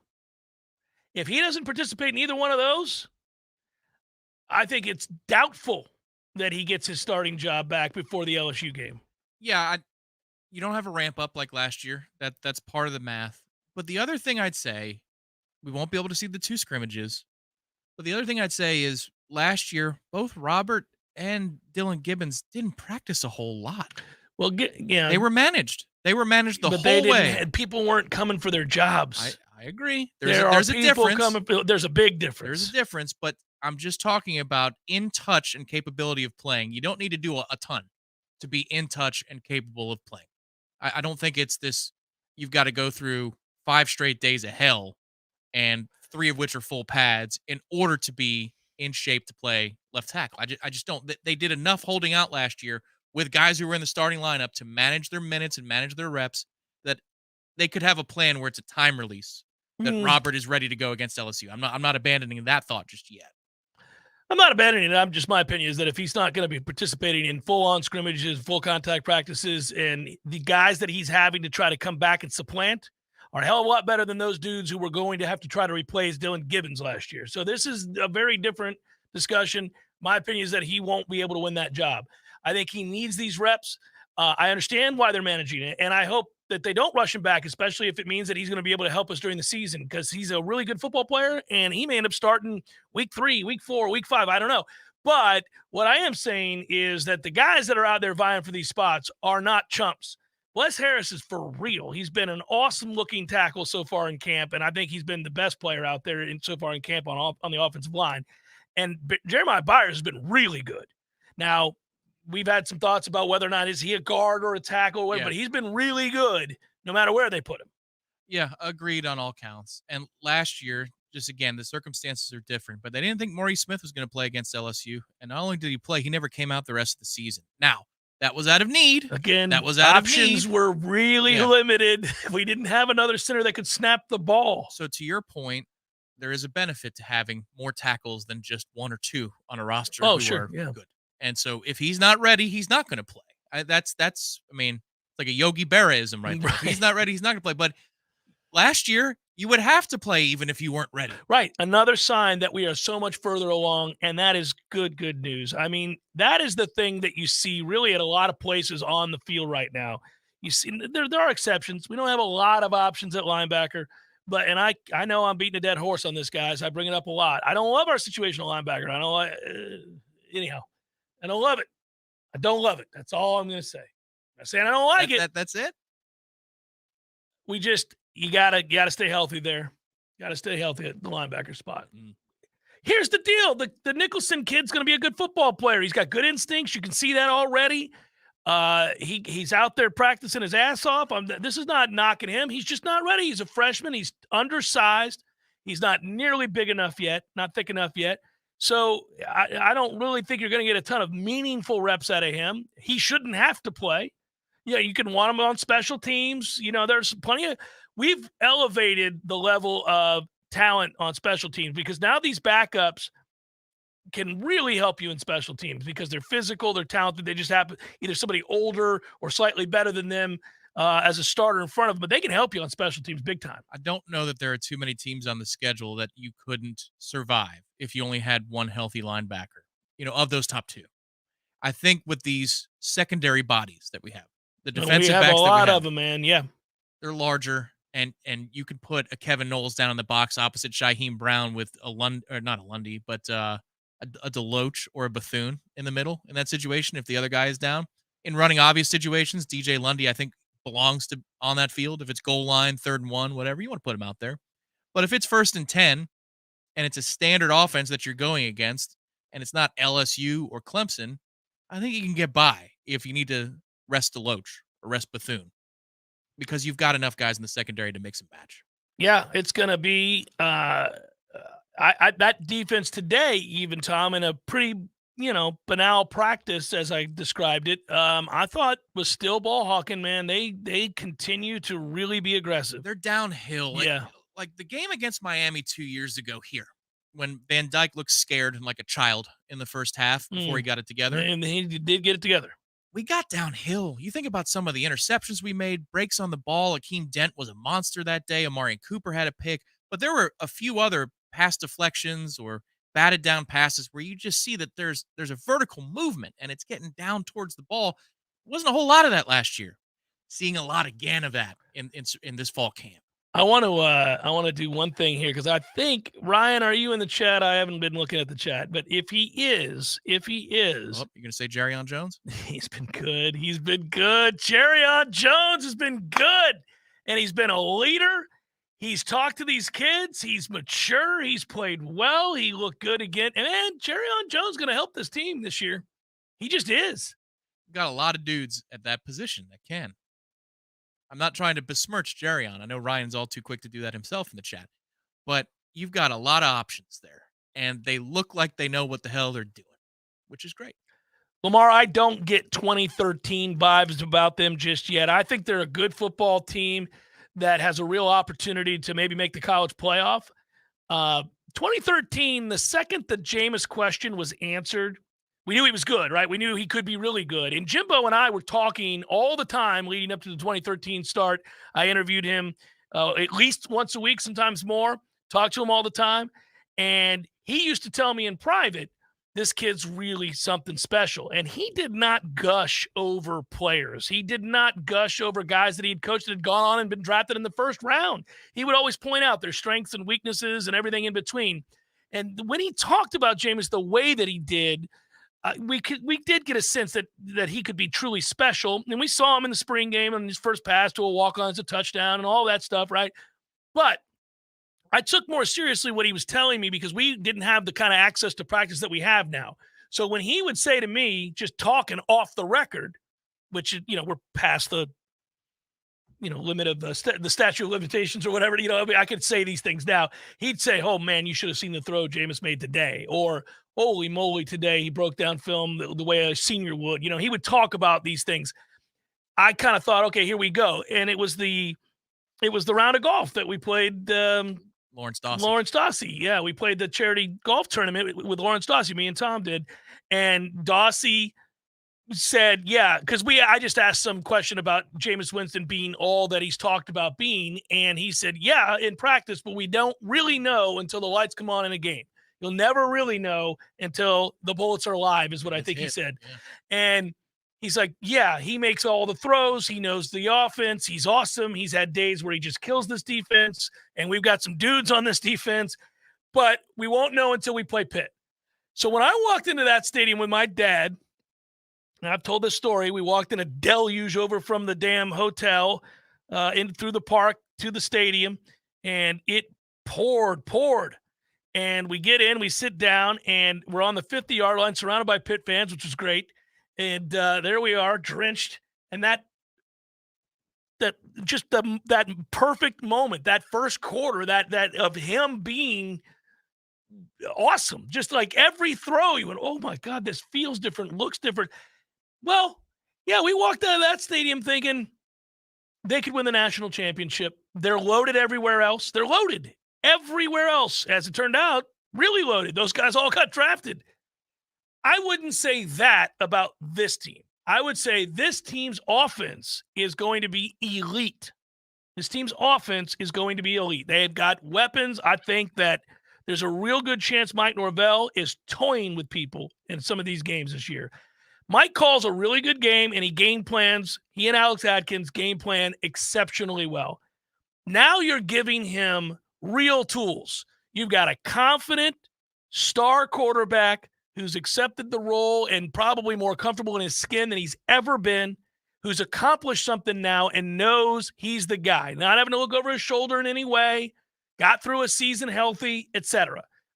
He's got the best offensive line he's had to work with yet. Hell, this group proved they could run the ball against anybody with an average to poor offensive line and average to poor tailbacks. He now has above average to good, very good offensive line and very good tailbacks. He found a way to move the ball. They found a way to move the ball with very little FSU caliber talent at wide receiver. And now they've got the best talent they've had at wide receiver since the 2013 team. They're loaded at wide receiver. The entire time they've been here, they didn't have a viable plus player at tight end. They got 3 viable plus players at tight end right now. 2 for sure. One, I think, maybe needs a little more time, but 2 for sure in Biscuit and Jaheim Bell. So I don't know how they're not elite. They're going to be elite on offense. Will they be elite on defense? Because if you're going to start comparing teams to 2013, that was a group of bad sons of bitches everywhere you looked. A short list of 8 to 10 teams in the last 40 years? Yeah, I mean, they were one of the best 10 teams maybe of all time, right? I mean, they were that good. I'm not saying that about this team. I'm saying this team can win the ACC. I'm saying with this schedule, if you go 1-1 against the likes of LSU and Clemson, you're playing for the ACC championship. You're ranked in the top 10. If you're those things by definition, then you're in the hunt to go to the college football playoff. And if you're in the college football playoff, then you're a contender to win the national title. But those are different things. The 2013 team, if we had a 4-team playoff, I would tell you, yeah, post that Pitt game when Jameis proved that he was what we thought he was going to be when the lights came on, we would have said they're going to the playoff. They are flat out going to the playoff, and they are a threat to win the national championship. I'm just not there with this team. I think they're a good team that should easily win 10 games. I will tell you, this is how good they are. If they win less than 10 games, this is a bad year. Agreed.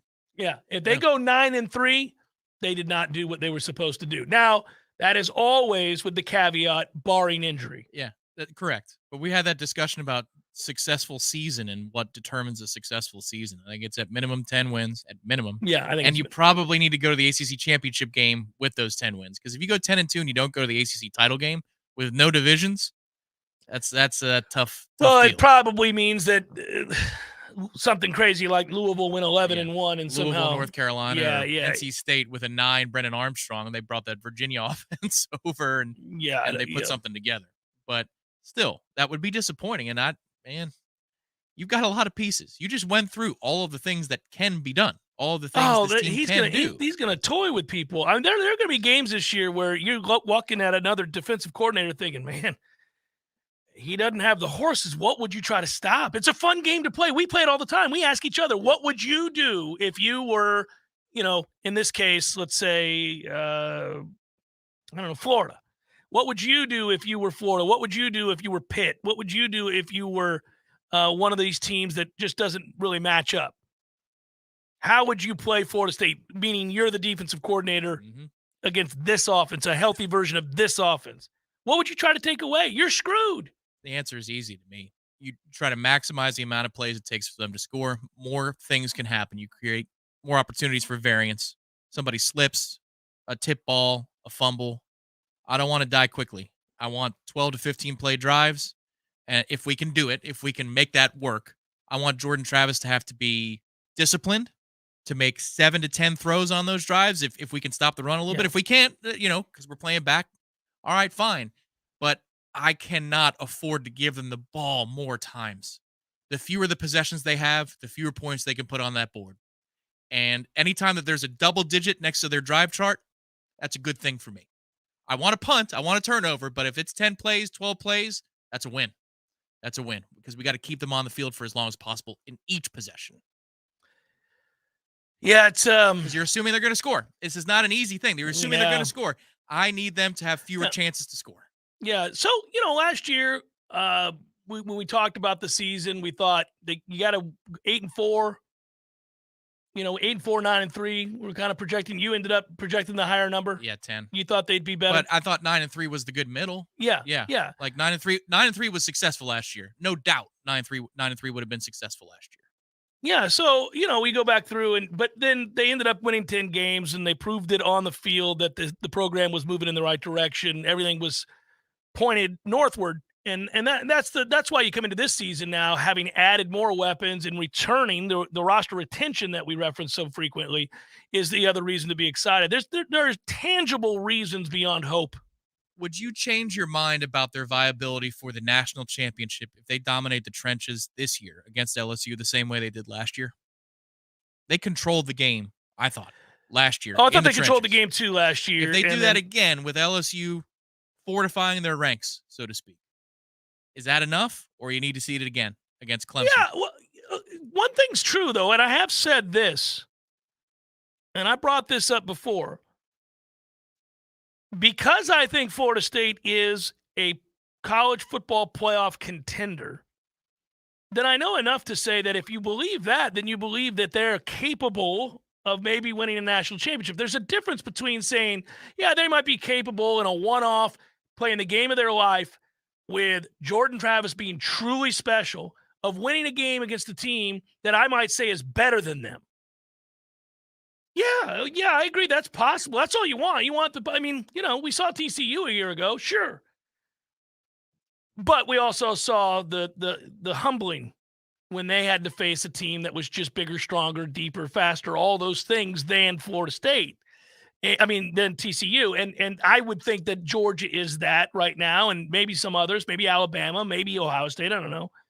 But just because they've sustained recruiting at a higher level for longer, stands to reason that they have a deeper shelf of 5-star elite caliber players than Florida State does. Yeah, low-key Ohio State is the one last year where you go, man. They should have beat Georgia. They were better than Georgia the whole game. Yep. That Ohio State team was loaded. And so you look at that and you go, But the one-off rule applies. They got smoked by Michigan in their own house, and then Michigan loses to TCU. And if Ohio State played TCU, you know who wins that game by 4 scores? It's not even close. They would have done to TCU what Georgia did to TCU. And you would have done what the hell? But that's right. You play the games. You play the damn games. And you got to put yourself in that realm. You put yourself in a position to, on a good day with a special quarterback, maybe some special teams things go your way. Michigan turned it over and did dumb things against TCU. Oh, that first half was atrocious. Yeah.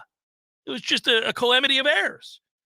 If they played that game 3 times, Michigan wins 2 of them pretty easily, maybe all 3. Just that one. I mean, that was a weird-ass game, right? But get me there, baby. Just get me there, and I'll take my chances with Jordan doing things that just make the mind spin, right? The head spin. But we're not bringing a knife to a gunfight. Right. I agree with that. And I don't want to project that. It might be a bolt-action rifle, Maybe something that the founders thought existed. I don't know that I'd have an automatic magazine, but yeah. Yeah, I mean, look, we got something for you. I think this offense is elite against anybody they play. Anybody they play. Jaheim and Keon help. I just don't know if the defense is. And the defense is going to be better. I know the defense is going to be better. So you're saying that the offense is like a Zaxby's menu. Just littered with options. All of them good. All of them good. Every option you look at. You've got the big chicken sandwich, which is Jordan Travis. You're just like, look at this option. This is a good option. Every day I could have this. This is great. Look at this. And then you go over there. You're like, I think today I'm just going to get some fingers. The fingers are good. It's like the tight end room. Very solid to plus. It's really good. This is a good group here. You got funnel cakes now. They're doing that. Funnel cakes. That's the O-line. Special teams was good this week so far. Kids are making kicks. What part of the Zaxby's menu are the kickers? The sauces. Okay. They're the sauces. They make everything seem better. They can elevate. Special teams can elevate your eating experience. That's what they are. But you can't just have a sauce and say, you know what? I'm going to get the sauce today, and that's it. Don't give me anything else. That's what special teams is. It has to be an accent. It can't be the meal. That's fair. That's fair. There are 54 neighborhood Zaxby's in Tallahassee. They're everywhere you look. Don't forget to stop by and understand that as you go by Zaxby's and get your food, that you're supporting an individual, a group that has supported Florida State, Golden Chief, 18-plus years. So there you go. You're contributing to somebody who's contributing to the cause for Florida State University. That's a good thing. And they care, because if you look at how good were we for the last 18 years, the good, not much. There's a lot of medium and a lot of bad, but they're sticking with you for 18 years. That means they're loyal as can be. It's Jeff Cameron Show, 93.3 Real Talk Radio and Warchant TV. Discover seasonal sensations full of passion and flavor at Café de Martín and El Bar, a one-of-a-kind culinary and cocktail concept created by classically trained chef Martín Araujo. This summer, escape to your own Peruvian paradise in the capital city and experience handcrafted, colorful, refreshing cocktails like the Chilcano de Maracuyá, made with authentic pisco, mixed with lime juice, passion fruit, a splash of ginger ale, and bitters. Or enjoy a classic pisco sour made from grapes produced in the nutrient-rich lands of Peru. At Café de Martín and El Bar, everything is handmade from fresh ingredients con amor y pasión, with love and passion. From the moment you open the doors, you're immersed in the culture and transported to Tallahassee's only upscale Peruvian culinary experience, full of surprises with every dish and every drink. It's Café de Martín and El Bar on Capitol Circle Northeast in the Esposito Shopping Center. Open Monday through Saturday for lunch, happy hour, and dinner. Online at cafedemartin.com. Hey, fans, our partner ISF Inc. is a national management and IT consulting firm located right here in Tallahassee, Florida, solving the future for state governments through strategy, process, and technology. As a trusted advisor for state governments, ISF knows the importance of defining a clear and detailed strategy. Our friends at ISF can help your organization create a strategy that sets you on a path to success. ISF, your vision plus our expertise brings your brilliant ideas to life. Visit ISF.com to learn more. ISF, solving the future. He's keeping you comfortable. This is Kyle, Service Manager from Barano Heating and Air. Schedule an appointment from your mobile device to learn about our Total Comfort Service Program. With guaranteed same-day service, 15% off necessary repairs, and $25 berry bucks to use towards air filters and other products. Turn to the experts at Carrier and Barano Heating and Air. Any day, anytime, anywhere. Online at baranoac.com. Florida license CAC 1816-186. Hey guys, it's Greg Tish here, and I want to talk to you about going coastal. Living in our area has a certain lifestyle, and a big part of that lifestyle is spending time at the coast. If you're like me and you've always dreamt of owning a home or property on the coast, then call my friends John and Brenda Brown at Berkshire Hathaway Home Services Beach Properties of Florida. John and Brenda are coastal experts from St. Teresa to St. George to Port St. Joe, and they are the only realtors trusted by the St. Joe Company to sell the exclusive beachfront properties of Summer Camp Beach and St. Teresa. Also, my friend John is born and raised right here in Tallahassee, who spent most of his youth going to St. George Island. And they've sold everything from large acreage tracts to entire neighborhoods to multi-million-dollar beachfront mansions on St. George Island and St. Teresa. If you're looking for experts in coastal property, look no further than my friends John and Brenda Brown. Online at yourforgottencoastrealtors.com. That's online at yourforgottencoastrealtors.com.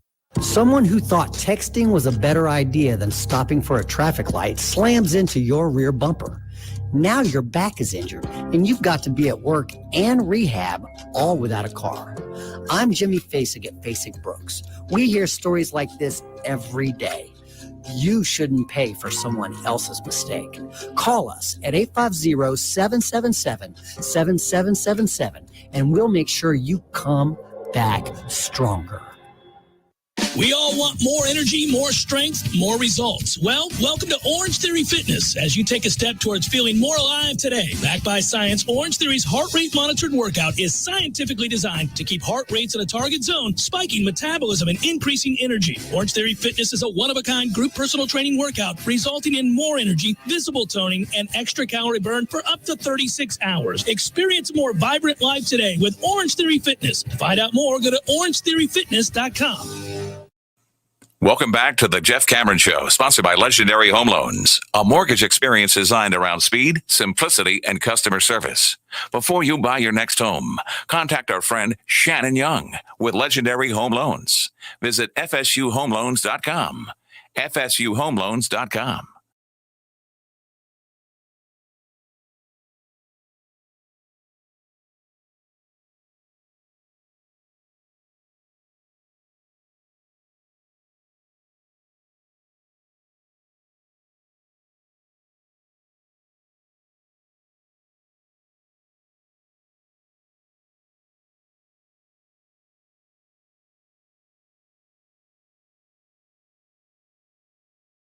Little Ask Warchant anything. Different panel each week, different group of people each time and all that. I saw it pop across the screen. I was like, I didn't know. But that's because I'm not on the panel tonight. So that makes some sense. I figured surely my producer would tell me that I'm going to be on something. No news is good news, my man. Well, you can have dinner with your family. I will. It's the night before school. I'm going to. Is it for both of them? Yeah. Yeah. They both start tomorrow. Back at it. It's crazy to think about how quickly the time goes, buddy. Bryce's going to be a sophomore in high school. Clark will be in 8th grade. It's happening fast. Yeah, something alarming happened to me. I logged on to the old Instagram, and I saw my niece's post that she is running for vice president of her high school. Nice. And she has so the posters now. Remember the poster boards? You'd make those things, put them around. You now put it on social media, which is just kind of a crazy trip. But that she's a senior, running for senior class vice president. Oh, no. So I've got a graduation next year to go to before she goes to college. Well, yes, and I've joked about this, but so I went to my niece's graduation, and then, she's now going into her senior year at Georgia Tech. Okay. And then my other nephews, it's like everywhere I look, it's nuts. They've been graduated, and one's an attorney, the other one got her master's in public health, BU, kicking ass. And my youngest nephew, about 3 months ago, logged on, played some video games with him, and I'm expecting to hear his voice, and I hear, Hey, Uncle Tommy. Oh my God. Where does the time go? Very, very quickly it passes. So yeah. And you and I got to sit down and do a bellying up together about life. Well, no, yeah, that we can, but bellying up really encompasses a lot of things. But I think we should do one on this business going into this season. I think it has a chance to be a difference maker this season. Yeah, that we could be talking about Florida State. I think we will be talking about Florida State vaulting themselves into another realm. I've been doing this long enough now that, I started back in 98, 99 and watching the team go wire to wire and winning the national championship. And I remember in those years, everywhere you looked, and because by the time I got started, they had been dominant throughout the 90s. So it was this sustained, even though I wasn't covering them until 98, it was a sustained greatness where they were in the hunt all the time for the national championship. And it kind of was this stretch where you thought, well, this is going to always just be. And of course it wasn't. And, I don't want to go back over all of that, but that was a fun ride. It stunk that we went from the penthouse to the outhouse, but documenting and being on the air to do that and going, and having the discourse on a daily basis with fans and listeners and people with passionate opinions about Florida State, that was fun. And then, it wasn't fun. Then all of a sudden it got dark. It got frustrating and people were just angry all the time. And I was angry and all of it happened. And then when you watch the kind of the sad end to a legendary career, right, how that played out. And then there was, and we first guessed it, and it was great to be able to do this. I was very pro Jimbo. I got that one right. I got the Willie one wrong. But to be able to ride the roller coaster and to talk about that, to talk about what was coming. I remember the first day I talked to Jimbo, he was in a golf cart, and I was trying to get him to do the show. He didn't know me from Adam. I called him at his house in Baton Rouge before he ever got to Tallahassee to see if he'd come on. And then later on, talked to him about, could I talk to you on a weekly basis? And at that time, he was just the offensive coordinator. He wasn't even head coach in waiting. And listening to his vision for the program and for what he thought the offense could be and where we were going, you could sense like good things were coming. And you remember the article that came out when he finally was dubbed the head coach in waiting and then became the head coach. And we went over to Jacksonville, watched Bobby's last game and the bowl victory and all that. And then he, that immediately you had the article about we're going to recruit grown-ass men. And he's telling these guys, these were all assassins basically that he brought in, recruiting assassins, I'll do the coaching. You guys go get the players. And they got the players. They did. And then you knew we're getting close. But you had the frustrations in 2012 where EJ, we thought this was going to be the year. 2012 didn't turn out to be the year. And there was just a couple of frustrating moments in that season. So there's a free national title waiting for you. You're playing Notre Dame. Yeah, you had beaten Notre Dame by 50. And, that's what would have happened. But you didn't. You blew it. So then you slump in your chair. You're just like, oh, that was it. We had it. Didn't know Jameis was going to be that kind of special. Turns out he is that kind of special, and that the light bulb went off immediately. And next thing you know, you're one of the all-time great teams, and we get to go out to California, and we do the whole thing, and it's unreal to step foot on the field in the Rose Bowl, looking out at the San Gabriel Mountains as the sun goes down. You and I riding to the airport, speaking of petty, cranking petty, on our way on the 405. I'm probably going 100. Probably. In so a what? Chrysler Sebring, as I recall. That's what the rental was, yes. Yeah, it was a silver one. Yeah. We were hauling ass. And it was beautiful. 405's wide, man. You can go. You can really go. So we were going, and then we get to LAX. We have such a blast there at the bar.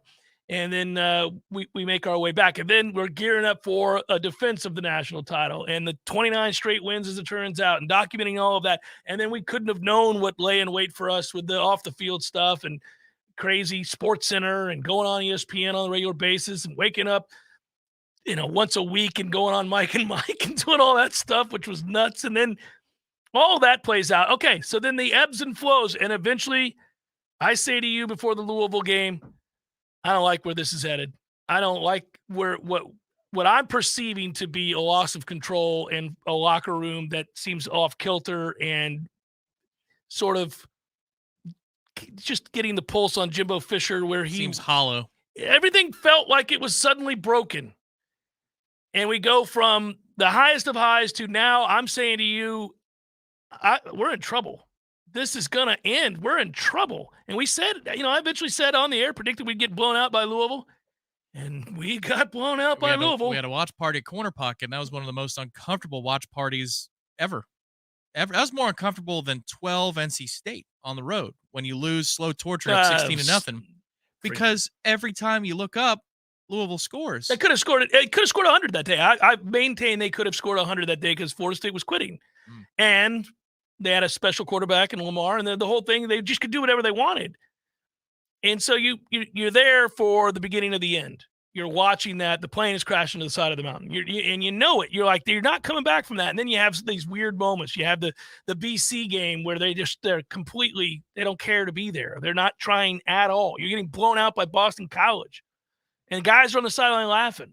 It's another show at the CP on Friday. What do you think tonight? Yeah, remember we said that. We're like, no, this is not good. Good night, Friday everybody. night up there. Well, it was an easy thing to lay out. Teams quit. It's a Friday night up there. BC will be sky high because they care about this thing. We don't care at all. We don't like this guy. They're not even playing for him anymore. Dazio was trying to make up for lost time because he was scared in 13 and he was scared in 14 the year after. No, 14 one's more. Well, 13 he's up 14 He nothing. got a chance. He doesn't go kicks. for it. I know he kicks. I know, but I'm saying he really was scared in 14. That was crazy. Yeah. Anyhow, so we document that. That whole thing plays out, all of that. And then, we were so desperate. It ends. And I really hope that Willie Taggart's recruiting chops in the state of Florida would serve him well. He had that one great season at USF. So you're like, okay, well, maybe he can get some guys in here. Turns out we were really wrong. I was really wrong about him. And it didn't take that long, unfortunately, to begin to figure that out. There was disorganization off the field, and then you saw the product on the field. The Syracuse game was the one. Oh, I called you. I I was on the driveway. I couldn't believe it. I think it was game 3. Isn't when he screwed up the whether to review or take the penalty or not? Yeah. Oh, man. And you see all these sideline shots. Oh, it was just no. Oh, they yeah. have no idea. They have no idea what they're doing. They woke up this morning. They were called and said the head coach is dead. Can you gotta show up and just help? I'll never forget calling you and walking out onto the end of the driveway and I'm sitting there drinking coffee. I'm furious. I'm like, Tom, we're screwed. I'm wrong. This guy's terrible. They have no chance. And I didn't want to believe that. Sense a pattern. I was at Corner Pocket.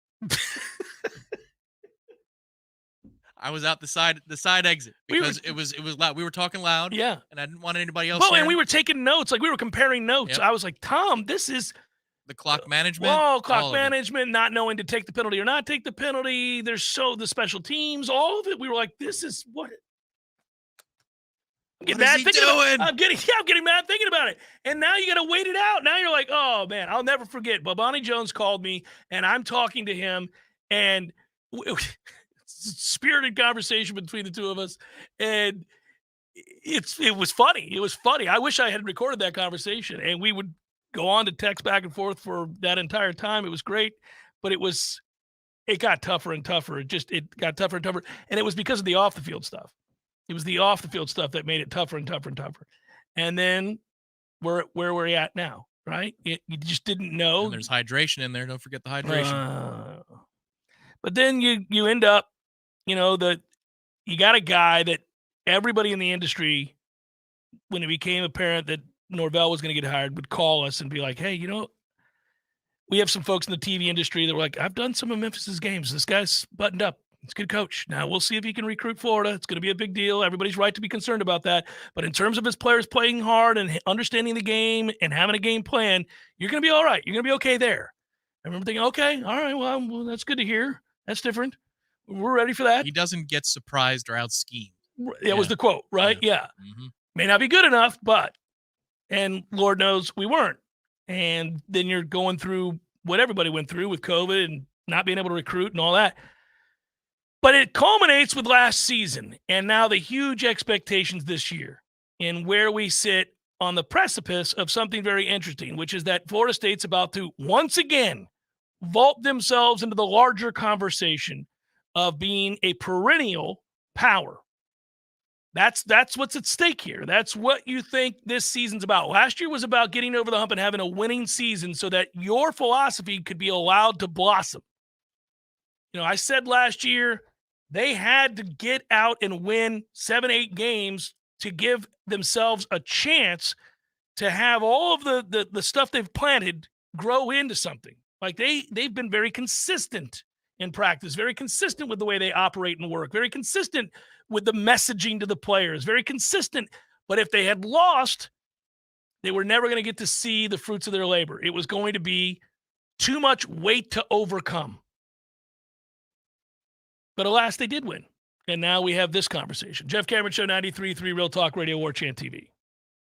Your local news now. McCulloch County Commissioners have decided to postpone a vote on a controversial rezoning request that could have paved the way for a gas station at the intersection of U.S. Highway 319 and State Road 267. Chambers were full and dozens of people lined up outside as the meeting got underway. Commissioners called a recess amid concerns that people were waiting outside in dangerously high temperatures. Commissioners told the crowd they would postpone the vote to a later date when they could accommodate everyone. A new date for a vote on the rezoning request has not yet been set. The Arts District in Railroad Square is looking to change operations by requiring some shops to remain open for a minimum number of hours each week. Our district real estate chief of staff, Tangela Lofton, said some businesses will be required to stay open for at least 40 hours per week, while others will have to be open at least 20 hours. The minimum will depend on the business location in the district. Shops facing the art garden will have to be open for at least 40 hours. This is Rachel Lene with your Real Talk 93.3 local news update, brought to you by Macklemore Systems, Tallahassee's go-to Mac store. Check them out online at MacklemoreSystems.com.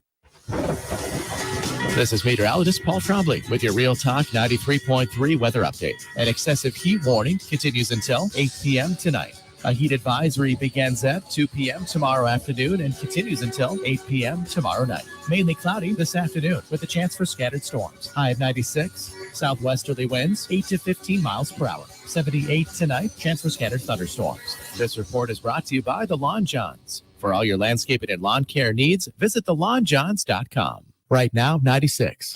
Let's be honest, we all have way too much stuff. Maybe your storage closet is full, your garage is full, or the guest bedroom is a mess. Call Southeast Portable Buildings, 580-6400, or visit them online at southeastportablebuildings.com. Siri, tell me a joke. The past, present, and future walk into a bar. It was tense. All jokes aside, the trained professionals at Mac & More Systems are serious about Apple products. For all your Mac repairs, call Mac & More Systems at 894-3622. 894-3622. My man, Eddie. Jeff, what's happening, dude? Bears eating people all over the place. I read another article today. It's the third one in the last month of somebody getting mauled to death by a bear. Man, bears have their own space. You got to let them have that. You do. You got to stay clear of bears, is what you're saying? Yes. I got a question for you. Here you go. If you had to be mauled to death, eaten alive by any animal in the world, which would you choose to eat you alive? Ooh, I think maybe I'd want, I don't know, longevity time, a mouse. Just a slow burn. Slow burn. This thing just finished the pinking. It's been a month. I could go to work. I could still do my thing. I could probably live 30 years. I thought you were going to say great white because it'd be quick, or a grizzly. We went with mouse. Yeah, mouse. Okay. Mouse it is. Gordo's bringing the flavor and flair of Cuban food to Tallahassee since 1996. The Jeff Cameron Show, brought to you by Orange Theory Fitness. 2 Tallahassee locations, Midtown on Thomasville Road and Northside in the Village Common Shopping Center. Online at orangetheoryfitness.com. It's time for, how you say, with the pitching, probables? Brought to you by Power Mill. Powering Performance, PowerMillSports.com. And away we go. Marlins Reds are in the 7th. It's 4-1 Reds. Cueto, Ashcroft, your pitching matchup there. 0-0, Colorado, Milwaukee. Chris Flexen, Adrian Hauser. Everything else starts later. Rangers, A's, Jordan Montgomery, Austin Pruitt. Cardinals, Rays, Dakota Hudson, Jalen Beeks. Twins, Tigers, Bailey Ober, Alex Fado. Nationals, Phillies, Mackenzie Gore, Michael Lorenzen. Astros, Orioles, Christian Javier and Jack Flaherty. Only Flaherty. Oh, man. Pirates blew their opportunity in the 9th last night. Bednar blew the save in the 9th. Would have taken the first 2 games of the series. We're feasting on Braves pitching, just slapping them around. but we blew it in the ninth. Max Fried will dominate the Pirates tonight, and Quinn Priester's terrible. So, guys, here's a win for sure for Atlanta. Royals, Red Sox, Jordan Lyles, Nick Pivetta, Cubs, Mets, Kyle Hendricks, David Peterson, Blue Jays, Guardians, Kevin Gausman, Logan Allen, Yankees, White Sox, TBD, Mike Clevenger, Giants, Angels, Ryan Walker, Shohei Ohtani, good at baseball. Dodgers, D-backs, Bobby Miller, Merrill Kelly, and finally, Padres, Mariners, Yu Darvish, TBD. Let's look at those that shall reside on the bump.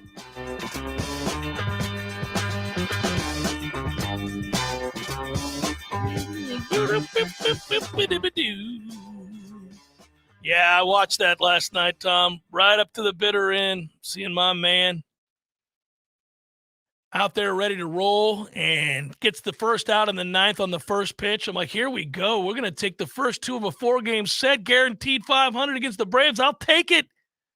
And it's gone. We got a question in the chat earlier about Omar Graham and linebacker play. And you know what I'm realizing? I'm so hyper-focused on the trenches this camp, I really haven't seen much anything. From the linebackers, yeah. Well, receivers, defensive backs. I see what happens in 11 on 11 because that's just going to happen. But I really have not watched much of anything outside of the guys in the trenches. Deloach, I will say, Deloach flashed a little today. Okay, that's good. That's the descriptor. Deloach flashed a little bit today. Good work out of you, sir, as I plowed right through the bottom of the hour break, ignoring what I should not have ignored. Good work out of you, Director Matthew. Be well, everybody. And don't forget the Ask Warchant Anything if you're a subscriber tonight. Is that 7 o'clock, Tom? 7 o'clock. Warchant.com, subscribers only. Good times. Peace out, everybody. Peace.